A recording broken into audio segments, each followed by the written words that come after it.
क्या आप जानते हैं कि हमारे आसपास मौजूद एक साधारण सी बेल आपके पुराने से पुराने जोड़ों के दर्द, अस्थमा और महिलाओं की गंभीर समस्याओं को जड़ से खत्म कर सकती है। आज हम एक ऐसे दिव्य पौधे के बारे में जानेंगे जो प्रकृति का एक अनमोल उपहार है और जिसका उपयोग सदियों से गंभीर बीमारियों को दूर करने के लिए होता आ रहा है।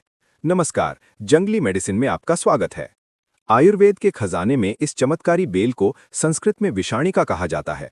वनस्पति विज्ञान में इसका नाम पेंगुलेरिया डेमिया है और ये एस्क्लेपियाडेसी कुल का पौधा है। हमारे समृद्ध भारत के अलग अलग राज्यों में इसे अलग अलग नामों से जाना जाता है। हिंदी में इसे उतराण बेल या सगोवानी कहते हैं, मराठी में उतरंडी और गुजराती में दुधेली के नाम से पहचाना जाता है। प्राचीन ग्रंथों में इसे युगफल भी कहा गया है क्योंकि इसके फल हमेशा जोड़े में लगते हैं। महर्षि चरक और सुश्रुत ने अपनी संहिताओं में विषाणिका को वात और कफ रोगों का नाशक बताया है। आयुर्वेदिक गुणों की बात करें तो इसका रस यानी स्वाद तिक्त और कषाय यानी कड़वा और कसैला होता है। इसके गुण लघु और रूक्ष यानी पचने में हल्के और रूखे होते हैं। इसका वीर्य यानी तासीर गर्म है और विपाक यानी पचने के बाद का प्रभाव कटु यानी तीखा होता है। अपनी गर्म तासीर के कारण ये शरीर में बढ़े हुए वात और कफ दोषों को पूरी तरह से शांत कर देता है। अगर आप जोड़ों के पुराने दर्द और सूजन से परेशान हैं, तो ये पहला प्रयोग किसी वरदान से कम नहीं है। इसके लिए आपको उतराण बेल के ताज़े पत्तों का स्वरस यानी रस निकालना है।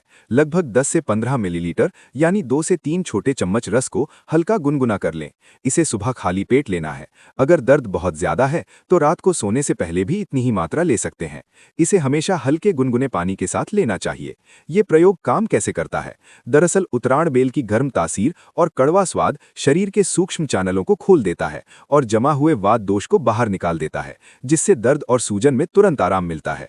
ध्यान रखें कि जिनकी तासीर बहुत गर्म है या जिन्हें पेट में अल्सर है, वे इस प्रयोग को ना करें। यानी आसान भाषा में समझें तो ये नुस्खा आपकी नसों में जमे हुए दर्द वाले वात को पिघलाकर शरीर से बाहर फेंक देता है।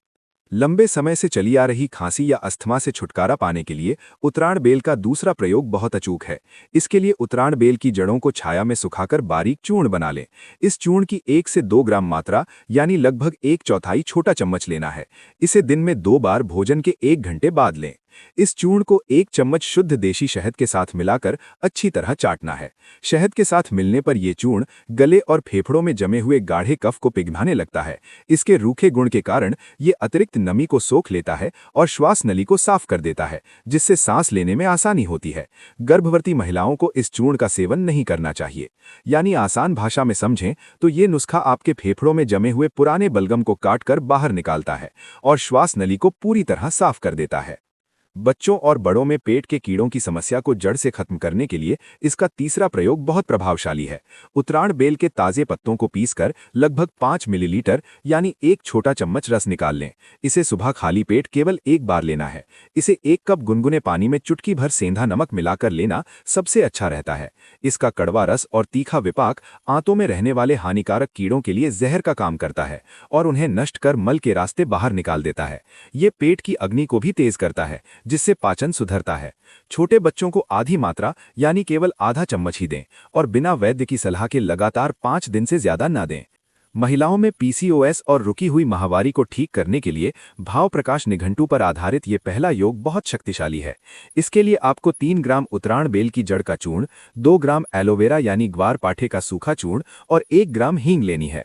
इन तीनों को खरल में डालकर अच्छी तरह पीस लें। इस मिश्रण का लगभग आधा छोटा चम्मच सुबह नाश्ते से आधा घंटे पहले लेना है। इसे हमेशा 1 गिलास गुनगुने पानी के साथ सेवन करें। इस दवा को लेते समय बहुत ज्यादा खट्टी चीजों और ठंडे पानी का सेवन पूरी तरह बंद कर देना चाहिए। ये योग काम कैसे करता है? दरअसल उतराण बेल की गर्म तासीर और कड़वा स्वाद शरीर के सूक्ष्म चैनलों को खोल देता है और जमा हुए वात दोष को बाहर निकाल देता है, जिससे रुकी हुई माहवारी को फिर से शुरू कर देता है। जिन महिलाओं को बहुत ज्यादा ब्लीडिंग होती है या जो गर्भवती हैं, उन्हें ये योग बिल्कुल नहीं लेना चाहिए।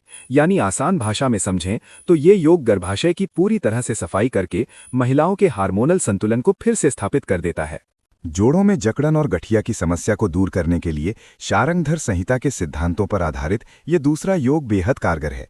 इसमें 5 ग्राम उतराण बेल के पंचांग का चूर्ण यानी जड़, तना, पत्ती, फूल और फल का पाउडर लेना है। इसके साथ 2 ग्राम सोंठ का चूर्ण और 1 ग्राम अजवाइन मिलानी है। इन सभी को 2 कप पानी में डालकर तब तक उबालें जब तक पानी आधा कप न रह जाए। इस काढ़े को छान लें और सुबह खाली पेट हल्का गर्म ही पिएं। इस प्रयोग के दौरान दही, छाछ और उड़द की दाल का परहेज बहुत ज़रूरी है। ये काढ़ा शरीर में बनने वाले आम यानी बिला पचे हुए जहरीले रस को पचा देता है। सौंठ और उतराण बेल मिलकर जोड़ों की सूजन कम करते हैं और वात को अनुलोमित करते हैं। पित्त प्रकृति वाले लोगों को ये काढ़ा थोड़ी कम मात्रा में लेना चाहिए। यानी आसान भाषा में समझें तो ये काढ़ा आपके शरीर के जोड़ों में जमे हुए कचरे को जलाकर सूजन और दर्द को जड़ से मिटा देता है। पुरानी दाद, खाज और त्वचा के संक्रमण को खत्म करने के लिए चरक संहिता से प्रेरित ये तीसरा योग बहुत लाभकारी है। इसमें आपको 10 ग्राम उतराण बेल के पत्तों का पेस्ट बनाना है। इस पेस्ट में 5 ग्राम शुद्ध नीम के पत्तों का पेस्ट और 2 ग्राम शुद्ध हल्दी पाउडर मिलाना है। इन तीनों को मिलाकर एक लेप तैयार कर लें। इस लेप को संक्रमित त्वचा पर दिन में 2 बार लगाएं और 1 घंटे बाद ताज़े पानी से धो लें। इसके साथ ही खाने में ज़्यादा नमक और मिर्च मसाले का सेवन पूरी तरह रोक दें। हल्दी और नीम के साथ मिलकर उतराण बेल का कड़वा रस खून को साफ करता है और बाहरी लेप त्वचा के संक्रमण फैलाने वाले बैक्टीरिया को तुरंत मार देता है। यदि त्वचा पर बहुत ज़्यादा जलन हो रही हो तो इसमें थोड़ा सा शुद्ध देसी घी मिला लेना चाहिए। यानी आसान भाषा में समझें तो ये बाहरी प्रयोग त्वचा के हर तरह के फंगस और कीटाणुओं को नष्ट करके त्वचा को बिल्कुल स्वच्छ और स्वस्थ बना देता है। लिवर की सूजन और फैटी लिवर को ठीक करने के लिए सुश्रुत संहिता के ज्ञान पर आधारित ये चौथा योग एक बेहतरीन औषधि है। इसके लिए 2 ग्राम उतराण बेल की जड़ का चूर्ण, 1 ग्राम कुटकी का चूर्ण और 1 ग्राम पुनर्नवा का चूर्ण लें। इन तीनों चूर्ण को अच्छी तरह मिला लें। इस मिश्रण को 1 छोटा चम्मच लेना है। इसे दिन में 2 बार, सुबह और शाम भोजन से पहले ताज़े छाछ के साथ लें। इस दौरान तली हुई चीज़ें, मैदा और चीनी का सेवन बिल्कुल बंद कर दें। ये योग लिवर की कोशिकाओं को सक्रिय करता है और पित्त के प्रवाह को सुधारता है। पुनर्नवा के साथ उतराण बेल लिवर की सूजन को कम कर उसे सामान्य आकार में ले आती है। जिन्हें पीलिया की गंभीर शिकायत है वे इसका सेवन वैद्य की देखरेख में ही करें।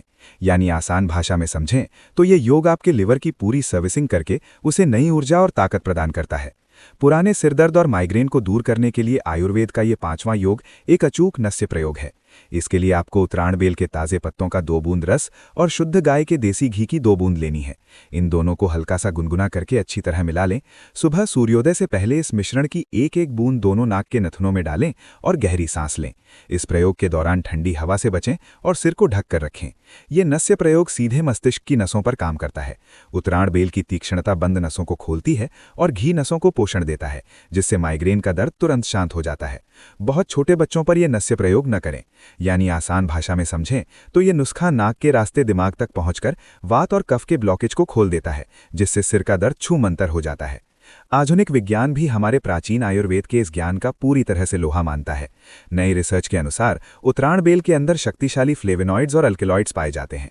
ये सक्रिय तत्व शरीर में किसी भी प्रकार की सूजन को कम करने और लिवर की कार्यप्रणाली को सुधारने में अचूक काम करते हैं, जो ये साबित करता है कि हमारे ऋषियों का ज्ञान पूरी तरह वैज्ञानिक था। आपके क्षेत्र में इस चमत्कारी उतराण बेल को किस स्थानीय नाम से पुकारा जाता है, हमें ज़रूर बताएं, क्योंकि आपका एक कमेंट किसी ज़रूरतमंद की बहुत बड़ी मदद कर सकता है। आयुर्वेद को बचाने और घर घर तक पहुंचाने के इस पवित्र मिशन से जुड़ने के लिए जंगली मेडिसिन चैनल को ज़रूर सब्सक्राइब करें। यदि आपको अपने आसपास शुद्ध जड़ी बूटियां नहीं मिल पा रही हैं तो आप डिस्क्रिप्शन में दिए गए लिंक से भी इन्हें प्राप्त कर सकते हैं। आयुर्वेद का ये दिव्य ज्ञान प्राचीन ग्रंथों पर आधारित है, लेकिन हम जानते हैं कि हर मनुष्य के शरीर की प्रकृति अलग अलग होती है। इसलिए किसी भी औषधि का लंबे समय तक प्रयोग करने से पहले अपने आसपास के किसी नाड़ी वैद्य से एक बार सलाह जरूर लें। आप अगली वीडियो किस बीमारी या जड़ी बूटी पर देखना चाहते हैं, ये हमें ज़रूर बताएं। हम आपके हर एक कमेंट को बहुत ध्यान से पढ़ते हैं। भले ही सबका रिप्लाई न कर पाएं, लेकिन आपकी राय हमारे लिए सबसे ऊपर है। स्वस्थ रहें, समृद्ध रहें। जय आयुर्वेद।